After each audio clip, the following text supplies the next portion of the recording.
In the bitter outskirts of Victorian London, where fog devoured every trace of mercy, a young woman wandered barefoot through the frozen streets, her silhouette swallowed by rain and neglect. Once she had belonged to a house spoken of in whispers of respect, but now even her name had been erased from memory as though society itself had chosen to forget she ever existed. The city roared around her with indifferent life, carriages slicing through puddles, merchants shouting beneath gaslit awnings, and aristocrats laughing behind sealed windows that refused to acknowledge suffering below. No one saw her stumble when hunger finally claimed her strength, nor did anyone turn when she collapsed beside a broken stone bridge where the river howled like a living beast. The storm that night did not arrive gently. It descended like judgment, drenching every shadow until even the street lamps seemed to tremble in fear. It was beneath this merciless sky that she saw him.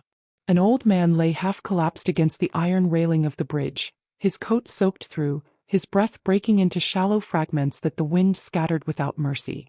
There was nothing noble in his appearance, yet something about the way he clutched a tarnished pocket watch suggested a life once guarded by power now abandoned by it. She should have walked away as everyone else had done to her in their turn. But something in his failing gaze held her still, as though suffering recognized itself across two strangers bound by the same invisible ruin. Kneeling despite the cold biting into her skin, she placed her trembling hands beneath his shoulders and tried to lift him. "Do not trouble yourself, child," he whispered, voice fraying like old silk. "If I remain here, I will be gone before morning." "Then let me at least delay the morning," she replied, though she had nothing left to give but defiance wrapped in compassion. If you like my content, don't forget to subscribe, give this video a thumbs up and share your thoughts in the comments. With effort that tore through her exhaustion, she dragged him from the edge of the bridge into the shelter of a collapsed chapel nearby, its stained glass broken like forgotten prayers. Inside, the air smelled of damp stone and abandoned hymns. She laid him beside the crumbling altar and tore fabric from her own dress to bind his shaking limbs.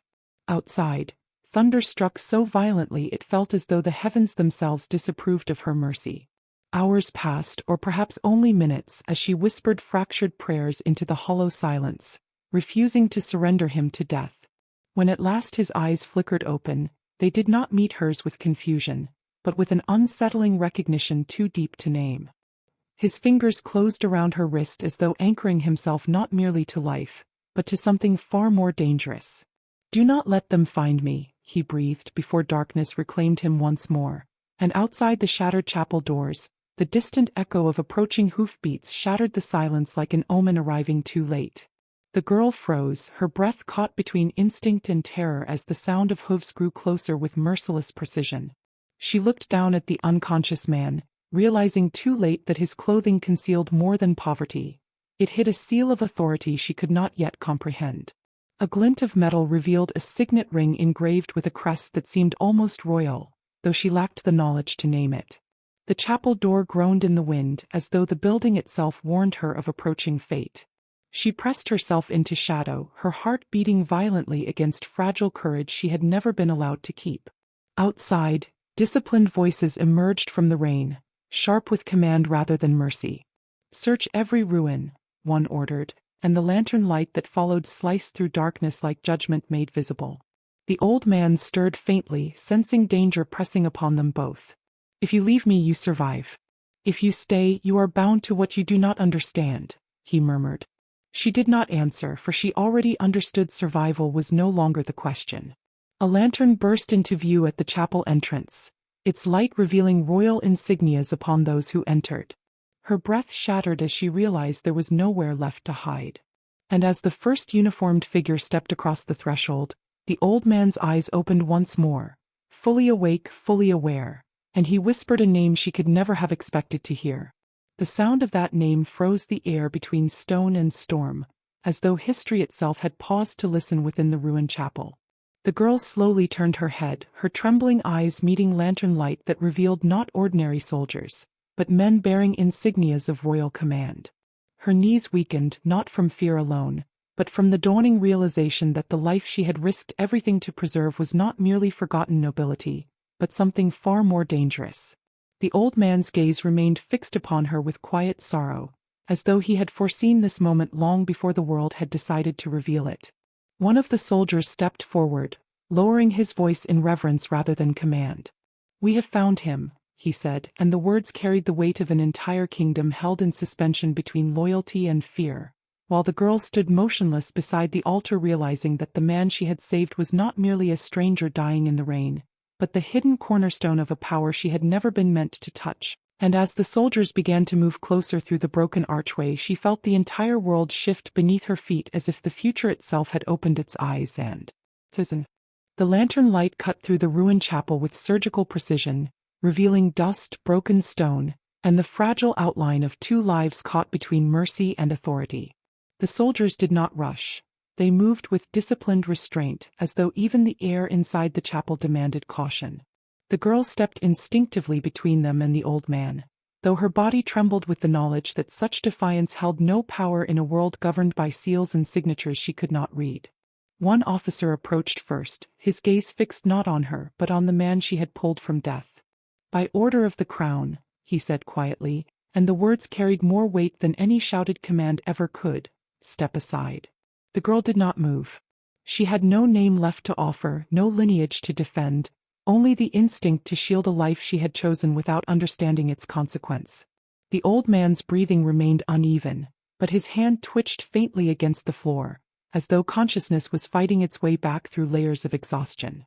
When the officer knelt beside him, the chapel seemed to hold its breath. He studied the man's face for a long moment, then reached carefully into his coat. The moment his fingers brushed the hidden object, his expression changed. Slowly, he withdrew a signet ring, its surface dulled by time yet unmistakably engraved with the crest of a house that did not belong to ordinary nobility. A second soldier stiffened immediately. "This is not a missing servant," he muttered. "This is Lord Harrington's bloodline." The name struck the air like a blade. The girl, though ignorant of courtly hierarchies, felt the shift instantly. Something vast and dangerous had just been named aloud inside the chapel. Lord Harrington was not spoken of in markets or alleyways. His name belonged to whispers between power and punishment, to decisions that shaped reputations and erased them with equal ease. The old man's eyelids fluttered at the sound, as though even unconsciousness could not fully shield him from the weight of his identity. Outside, thunder rolled again, softer now but more deliberate, as though the storm itself was listening. One of the soldiers stood and turned toward the chapel entrance. "Send word immediately," he ordered. "The Duke must be informed." At that title, the girl felt something unfamiliar tighten in her chest. She did not know the Duke personally, but she knew what London said of him. The cruelest noble in England. A man who did not negotiate with mercy, who measured loyalty in silence and failure in ruin. Even beggars spoke his name only when they were certain he was not near enough to hear it. The officer rose and fixed his attention on the girl for the first time. His eyes did not carry hatred but calculation. "You have interfered in matters beyond your station," he said. "Explain yourself." Her lips parted, but no answer came. What explanation could survive in a world that had already decided she was nothing? The old man suddenly coughed violently, dragging all attention back to him. For a brief moment, his eyes opened fully. They were sharp now, no longer lost in fragility but anchored in awareness that seemed to belong to another life entirely. He looked at the girl first. Something unspoken passed between them, recognition not of identity but of consequence. Then he turned his gaze toward the ring being held in the officer's hand. "Do not summon him yet," he rasped. The officer hesitated. "My lord, protocol demands." "Protocol," the old man interrupted weakly, "has never understood timing." The words were not loud, but they carried authority so deeply rooted that even the soldiers paused. The girl watched in silence, realizing too late that the man she had been sheltering was not merely important. He was accustomed to being obeyed. A distant sound interrupted them before further questions could form. Hoofs. Not the careless rhythm of travelers, but the synchronized cadence of trained horses. Approaching fast. The officer straightened immediately. "Too late," he muttered. The chapel doors creaked wider as wind forced its way inside, and with it came the unmistakable silhouette of a carriage approaching through rain. Black lacquered wood reinforced with iron trim, drawn by horses whose movement was controlled with practiced precision. Even before it stopped, the soldiers outside stepped aside in disciplined formation. The girl's pulse quickened. Something about the arrival did not feel like reinforcement. It felt like judgment arriving in person. The carriage halted. For a brief moment, there was only the sound of rain striking stone. Then the door opened. A man stepped out slowly, his presence immediately altering the atmosphere within and beyond the chapel. He wore no excessive decoration, no flamboyant display of rank, yet every detail of him suggested absolute control. His coat was dark, tailored, unyielding in structure. His gloves remained spotless despite the storm. And when he looked up toward the ruined chapel, even the soldiers lowered their gaze slightly. The Duke had arrived. Inside the chapel, the girl did not yet see his face clearly, but she felt his presence like a change in gravity. The officer immediately straightened.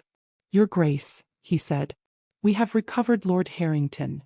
At that name the Duke paused. Slowly he stepped into the chapel ruins, rain still clinging to his shoulders like reluctant surrender. His eyes moved past the soldiers, past the girl, and finally settled on the man lying near the altar. Something unreadable passed across his face, too brief to be emotion, too sharp to be indifference. He walked closer. The girl instinctively stepped back, though no one told her to move. There was something in him that made space itself feel conditional. The Duke stopped beside the old man. For a long moment he said nothing. Then quietly he spoke. "So," he murmured, voice controlled but fractured at its edge, "you chose abandonment over return." The old man closed his eyes again, but this time not from weakness. From resignation. The girl looked between them, her confusion deepening into something far more dangerous. Understanding beginning to form where ignorance had once protected her. The Duke's gaze shifted slowly. It landed on her. And in that instant, the entire chapel seemed to narrow into a single point of consequence. "You," he said softly. Not a question. A recognition. The girl's breath caught. Outside, thunder cracked once more, sharper than before, as though the storm itself had decided to witness what came next. And the Duke took one step forward, just one.